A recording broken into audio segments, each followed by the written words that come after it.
Hello, everyone. My name's Gregg. I am the founder and client experience strategist at ClearlyRated. Welcome to today's webinar. I'm going to give people just a couple minutes to get logged in here and settled down. We've got 30 minutes to go through some of the cool things around CX for accounting, client experience for accounting, some of the ways that we actually handle this and the tools that we've built to help you with this. So our goal here is to tell you a little bit about the Best of Accounting program, a little bit about CX best practices, and really to give you some tools that you can utilize in your firm, whether you work with us or not, to be able to impact in a positive way client experience at your firm. So housekeeping wise, I am going to share some slides and we will have these slides available to you afterwards. I do have the chat function up. If you have a question, go ahead and chat it in there or in the Q&A tab either, but we'll have the recording and the slides available to you after this. So without further ado, let's jump into this. And I wanted to start kind of at a philosophical level. And really client experience for accounting firms is part art and part science. And what that means is that there is a sort of you know it when you see it kind of approach to client experience. And then there's just actual data-backed things that work. And we really try to blend and honor both sides of that. There you will find there will be some people at your firm, there'll be some practice areas, some individuals, just like some are natural rainmakers. You'll find that some are just natural service providers. And you'll find others that really actually need to have help and accountability and visibility into what their clients are saying. And this I thought was just kind of a fun example of this, right? We oftentimes can see the outcome of good client experience without really knowing why it's working. And that's one of the things that we really try to tackle on this is not just identifying what's not working, but actually identifying what is working so that you can do more of that.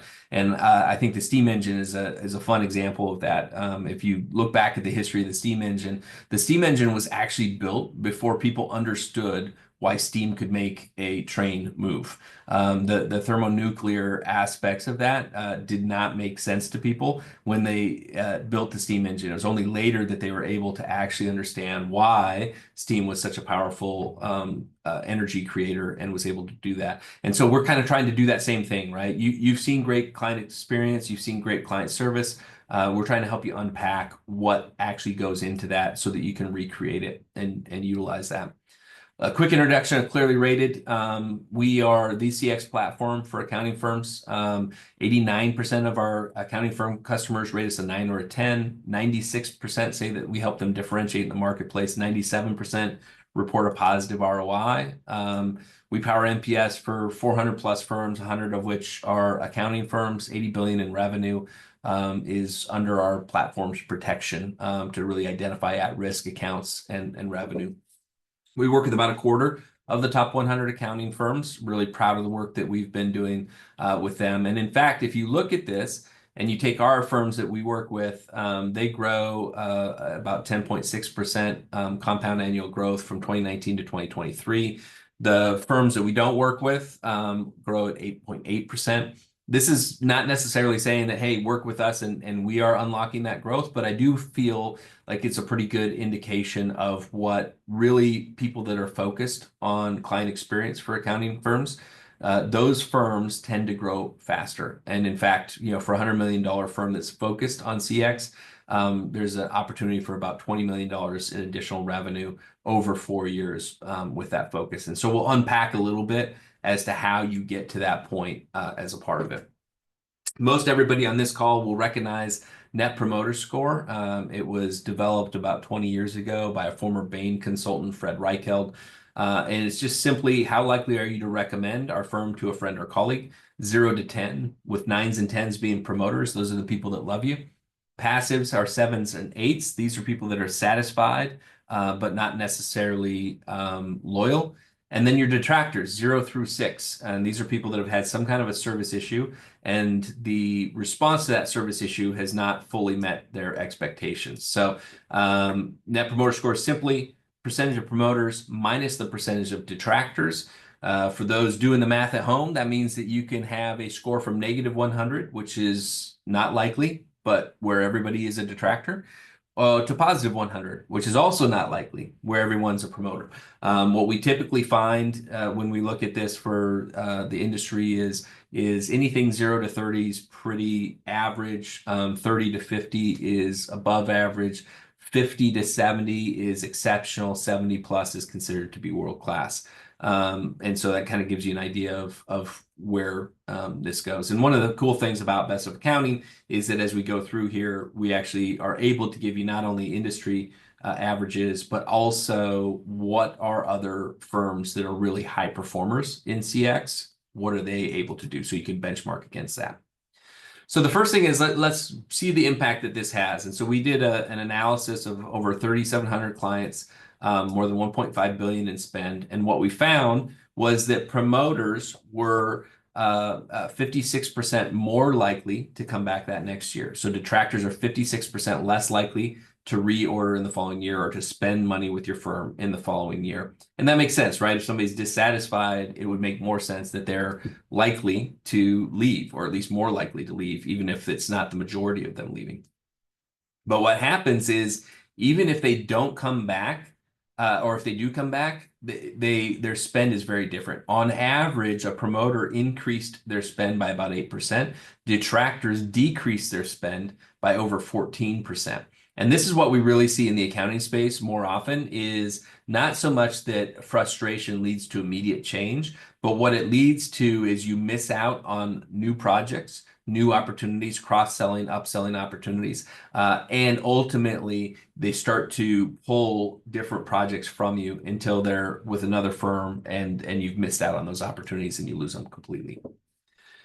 We do offer an employee survey as well, Best of Accounting Employee, and that program is newer. But what we have found on this is that we are able to see year over year the change in turnover. And what we found is that detractors from last year are 1.3 times more likely to leave your firm than passives, and they're 1.7 times more likely to leave than promoters are. So again, NPS is really a leading indicator of the health of your firm and sort of what's going to happen next, whether it be with your internal employees or your clients that you're working with as well. So what does it take? Best of Accounting is really a program that was born out of this understanding that in the accounting space, you can pick 100 firms at random, go to their website, and I promise you we've done this. 97 of those firms somewhere on their website will talk about how important the client experience is to them and how devoted they are to their internal employees.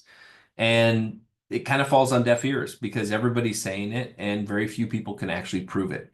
And so that's why we wanted to build Best of Accounting, is we wanted to not only build a system that was specific to the accounting industry that would allow people to really come in and have a best-in-breed, world-class survey program at their disposal without having all the expertise internally, without having all the resources to run it internally. But we also wanted to actually be able to not just identify areas to improve for those firms, but if they're doing a great job, we wanted to give them opportunities to differentiate in the marketplace based on that exceptional experience. And so it has we require that you include clients that have been billed recently on that. You have to have a 20% response rate, at least 15 responses, or a minimum of 250 responses. So if you are at 250 plus responses, but you have a lower response rate than the 20%, that's actually okay with us, because the reality is that at 250 responses, we start to get really stable. And what we're trying to do is to accurately say, yes, this firm is doing significantly better. And then the Net Promoter Score has to be that 50% or higher as a part of that. First question came into the Q&A chat, so great job with that. And I'll answer these as we go as well. So if you have questions, you don't have to wait till the end.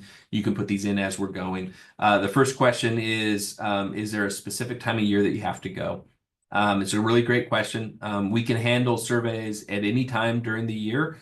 However, now if we announce next year's winners in February, which means that you really need to have a survey in place to run either in the November time period or the December time period to make that announcement window. So we do end up with a lot of people that will set up the surveys now with us so that they can run right after that October 15th deadline and capture a good chunk of people before going into the next year.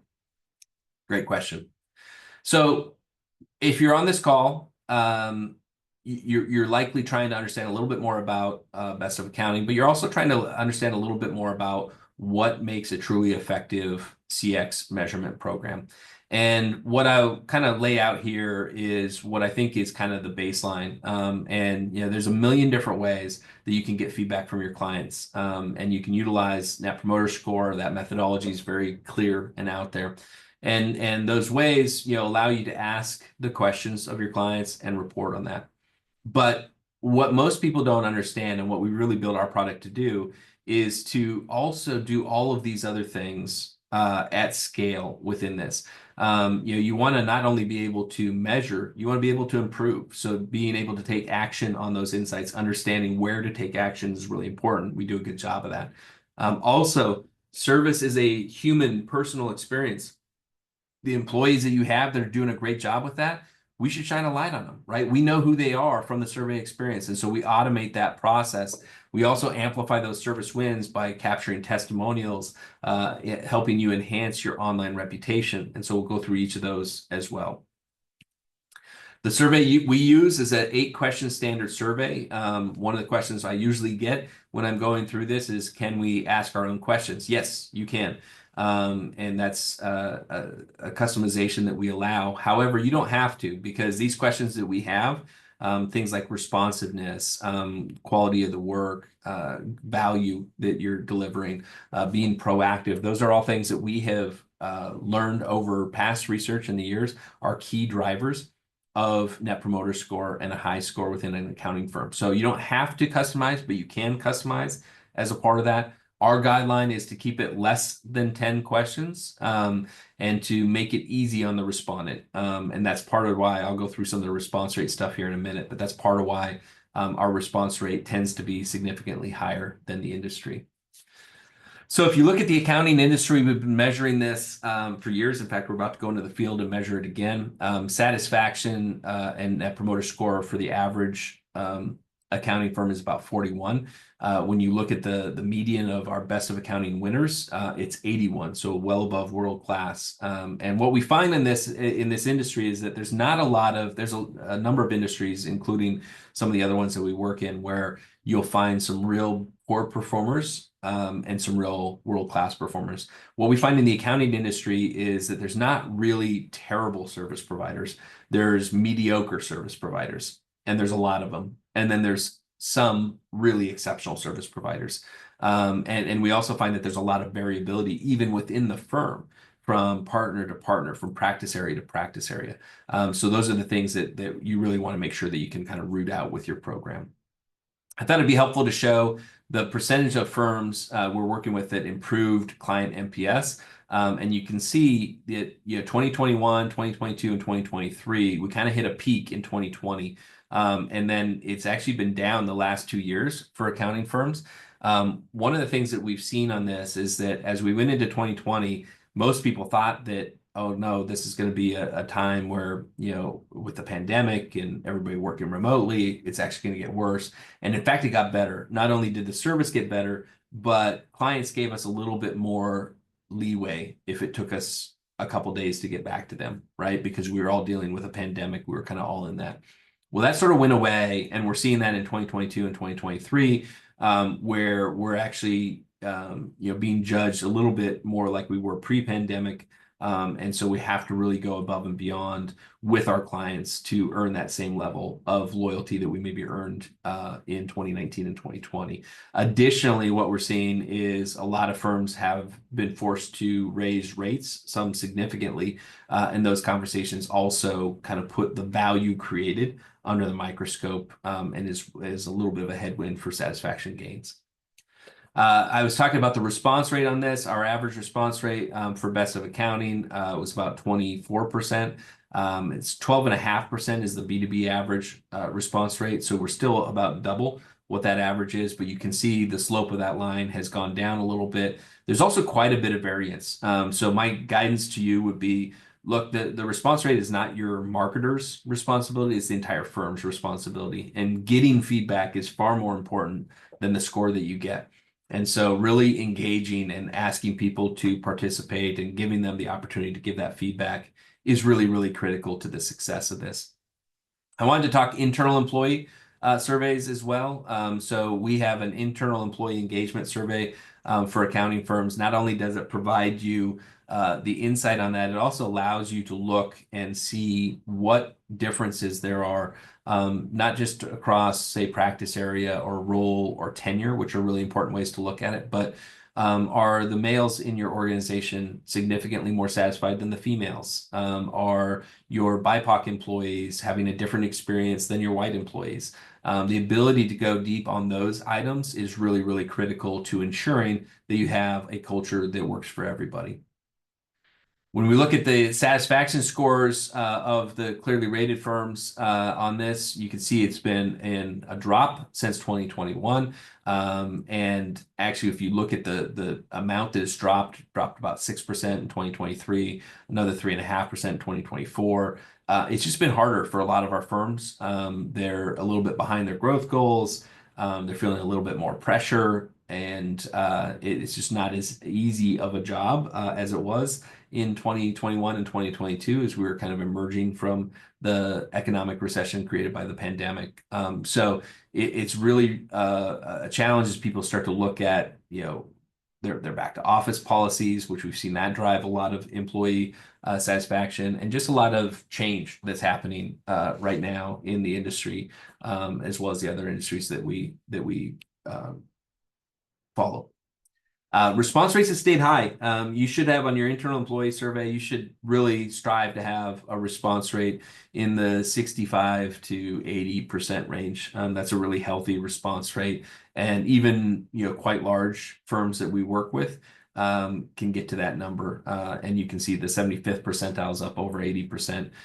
We are seeing at the bottom end of that some lack of engagement, but that has more to do, in my opinion, with sort of how people are pushing for responses with their internal employees versus the other way around.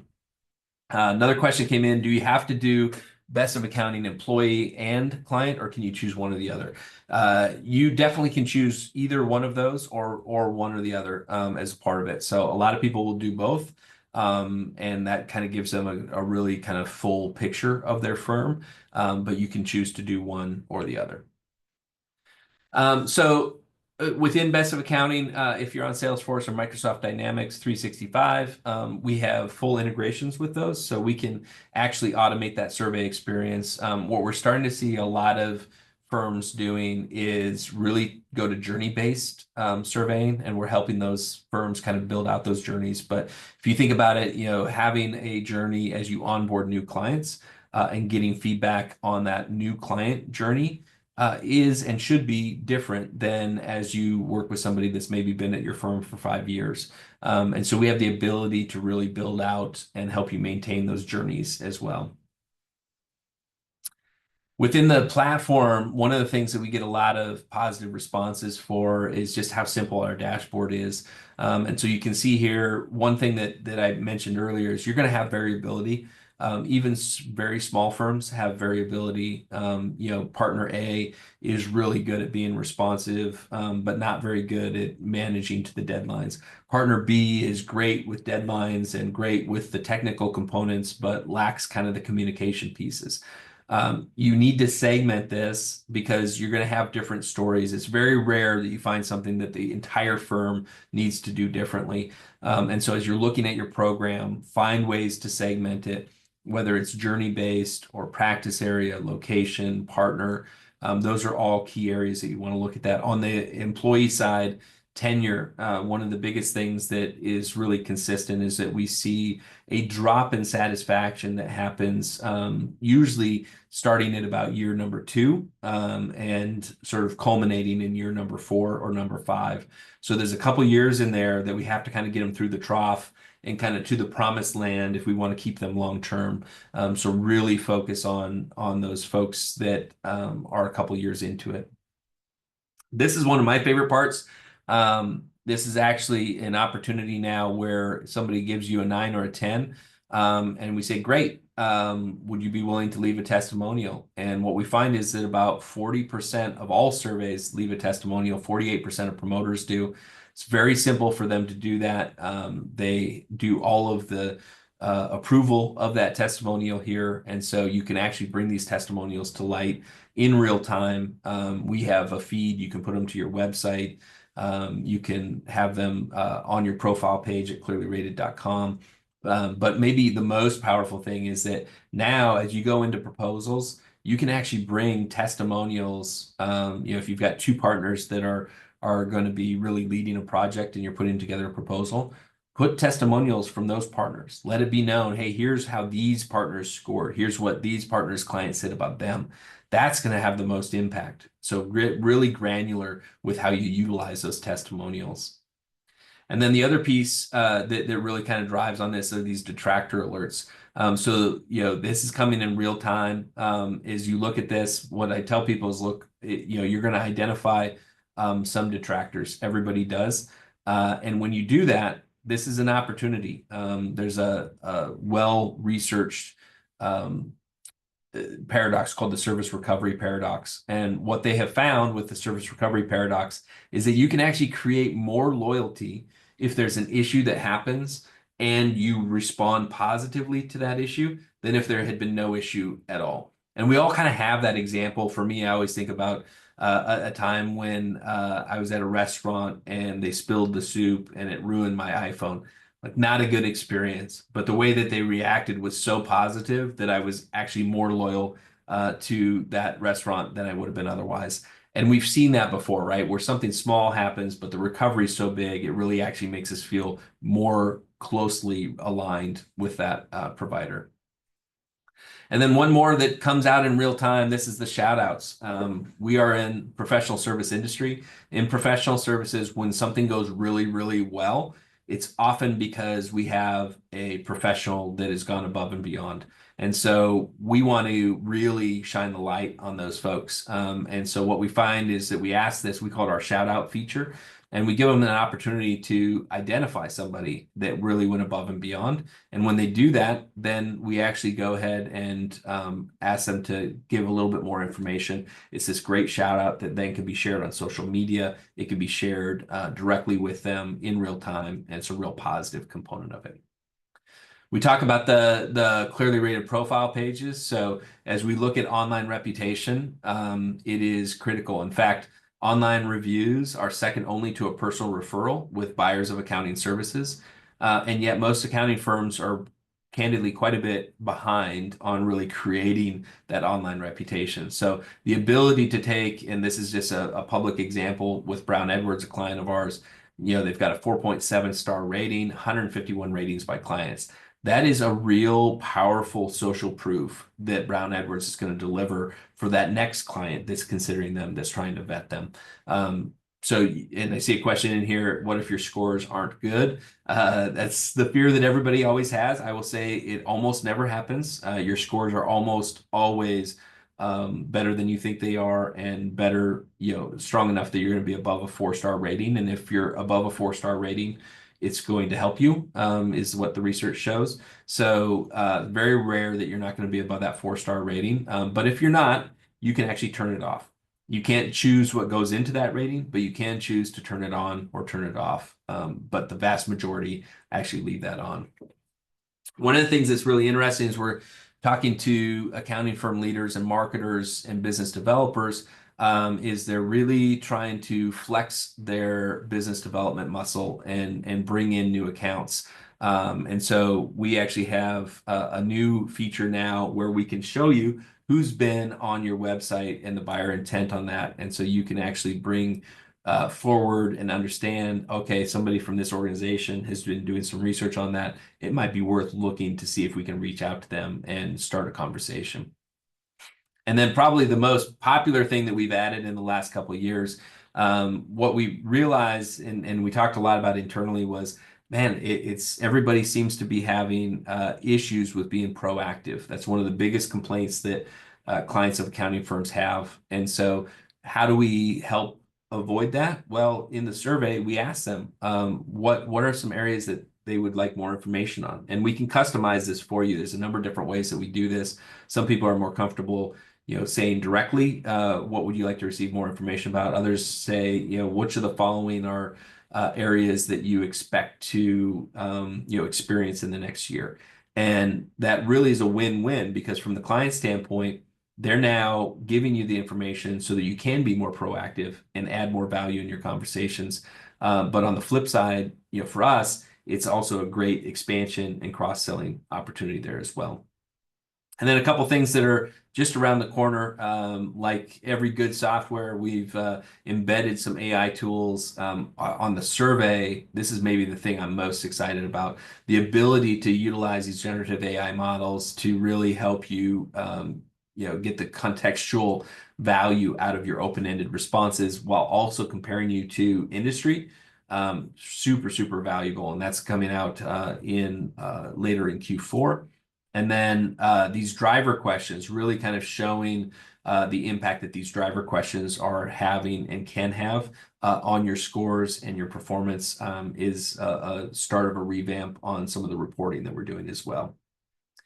So the last couple things I want to just share, and then we'll have time for a few questions here at the end. So while I'm kind of going through this, if you have questions, please do put them into the Q&A tab. But I wanted to kind of share, what we're seeing top firms doing. One of them is de-risking the decision of working with your firm. When there's economic uncertainty, people get more risk averse. And on top of that, what we're seeing in the data and the research done by us, by Corporate Executive Board, by Forrester, by Gartner, is that when group sizes get larger, the risk aversion goes up. So it's not enough for you to be seen as the best partner on a project. You need to also be seen as the least risky partner on a project. And the way that you can do that within the tool like ours is you utilize those testimonials. You utilize scores by industry to show them that, hey, we're not just good, we're good in your industry with clients just like you. And that comes to kind of my next point, which is that it could be really enticing to broaden your search. And as you're looking for new opportunities, to try to cast a wider net. What we see actually work better is for people to actually narrow their focus. So instead of trying to reach everybody in the Portland, Oregon market, where I am, what you might say is, hey, we're really doing a good job with software companies in this area. So I'm going to go and get a list of all the software companies, and I'm going to go out with a really specific value add, and a really specific positioning as to why we are the right accounting firm to support this small software startup. That's what seems to be working. Go more narrow and deeper, not wider and more shallow. The expansion opportunities. Your best clients are always the ones that you already have, and the opportunities to expand there and to help them problem solve their way through the next couple of years. People oftentimes don't ask the question because they're terrified on it. But if you're doing a survey and somebody gives you a 9 or a 10 or even an 8, 9, or a 10, you've earned the right. You've done a great job from them. They're telling you that you've done a great job. So it's an opportunity for you to go in and have those conversations about cross-selling, additional services that you can have, referrals. Those all are opportunities there as well. And I like this piece of it too, right? We tend to have a sort of service orientation as opposed to a problem-solving orientation. And so the firms that I've been most impressed with over the last couple of years have really come down and said, look, we're going to understand the needs and the problems of our specific customers, and we're going to actually develop what we need to do to help them solve those problems. And that, again, helps you stay really, really close to the clients that you're serving. And then last but not least, we really kind of, with the pandemic, pulled forward a lot of really long overdue and positive things in our digital marketing and our technology stack. But we want to make sure that we're utilizing that technology to rehumanize the important pieces of that relationship, not to dehumanize it. And what I mean by that is that as we create efficiency, that should create opportunities to go deeper in the relationships that we do have. I know we only have about a minute left, but I see two questions in here, so I'm just going to answer these two questions. If I don't get to your question, please just reach out directly, and I'm happy to do that as well. How is the survey program priced? Great question. People always ask that. It is specific to the size of your firm and sort of the needs that you have, sort of how robust the feedback solution that you're wanting to utilize. Is it client and employee, client or employee? So please just reach out. We'll give you a custom quote on that and get together with you on it. And then the other question that I had that I wanted to answer before I let you go is, what's the biggest mistake that people make? The biggest mistake that I think people make is that they aim for perfection and they get in this analysis paralysis. Whether you're using us or somebody else, it's not so important exactly what you ask or how you do it. It's important that you do ask and that you do take action on it. Don't make sort of, perfection be the enemy of getting really, really good information. And if you do those things and you bring that back to the people that are delivering those services, bring it back to the partners. Don't just keep it at the executive level in the firm or in the marketing department at the firm. Bring that back to the employees that matter. That's how you're going to really drive change and impact client experience at your firm. So with that, thank you so much for taking the time. I really appreciate it. Have a wonderful day. Reach out if there's anything that we can do to be helpful. Thanks so much.